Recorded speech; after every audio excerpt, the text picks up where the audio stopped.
Hello everybody, I'm Parth and today we are going to discuss about One Punch Man. This is a great anime that is available on Netflix right now, so if you want to watch it, just go watch it. But there is a quality drop between season 1 and season 2 which is so big that if you even pretend that there is no season 2, you will be okay. So season 2 has like really bad animation, really bad story, like a really slow one. I like slow movies. I liked Panchayat.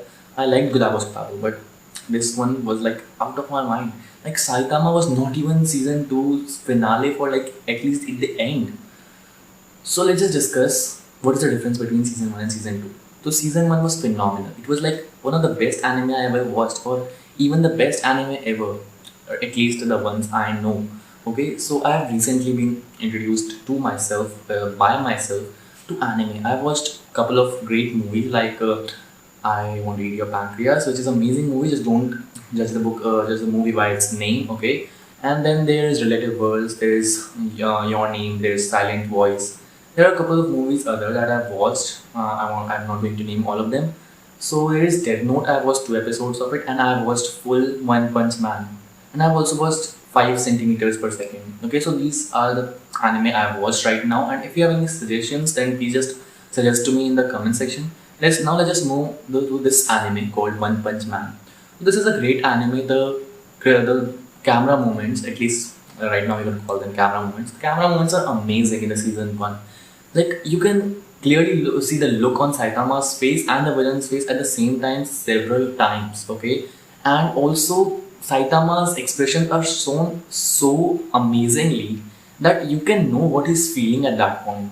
Okay, and Saitama is such a careless character that you start to love him even after not being careless. Okay, so this is an amazing character. The character is written so well, of course, in the webcomic and the manga. So of course the anime is going to be amazing.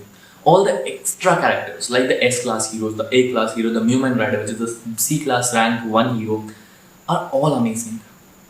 And the villains are great too. The Lord Boros was a great villain, the fight was a great fight.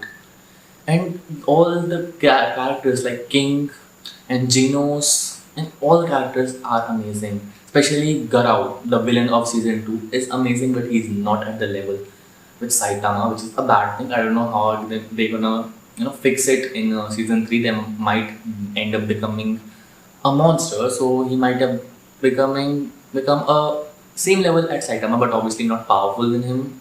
Maybe lower than Saitama just a bit, so that we can see an actual fight in the climax. But the characters are written so well, but Saitama is actually above him. Obviously, he's the main character, he's the protagonist. So we love him. Therefore, season 1 has given him a long time. But this is a OP character, this is an overpowered character. So obviously they cannot always show fights with him. Therefore, when the audience gets bored, they just show audience a dream sequence where there is a fight, actual fight I'm talking about here, okay? But we realize it's a dream. So let's just stop dreaming about Saitama having an actual fight because we have never seen him except Boros, which is not even an actual fight. So this is an OP character. The Madhouse Animation Studio and the production house actually really made the anime great with that OP character. But the second season, JC Staff, no, they didn't achieve it. Okay, they literally just put Saitama out of the frame. They made S-class heroes, Mumen Rider, Genos, the main character, and Saitama was like in 10 to 10 minutes, even half 10 minutes, like 5 minutes in every single episode. And they just made a whole character arc with him in a different league. Like monsters are appearing everywhere in Japan, but there is a stadium where there is a fight going on, so Saitama won't go out of it and fight monsters. And then there is Elder Sentiment, which is like a really powerful monster out there fighting with Fang, Genos, and Bomb. Sorry, he is playing video games with King. Obviously, he's planning something. In the end, he comes out, but there is like just like 10 seconds at the end, which is obviously not enough for a season finale. Obviously, there is just one punch that we see him doing in the finale. All the else work is done by Fang, Bomb, and Genos. Then what's the point of having an overpowered character there? Like, there is no point at all. So this is the problem that I faced while watching season 2. I was like, I wanted to skip the season, but I couldn't because there was no season after that. So I was like really sad that season 1 was so phenomenal and season 2 is so crap. So season 1 is a great anime, is the best anime I've watched so far, so you should just go for it, but just skip season 2 unless the season 3 comes out. Because we might end up knowing that season 2 is cancelled and then the season 3 is a season 2. Because it was that bad. I mean, it's not that bad compared to other animes, like lower class animes, but it is a high quality anime. At least in the season 1, it set the bar up high. So you have to match the season 1. This was a problem I faced while watching the season 2. If you like the season 2, then please tell me in the comment section why you liked it.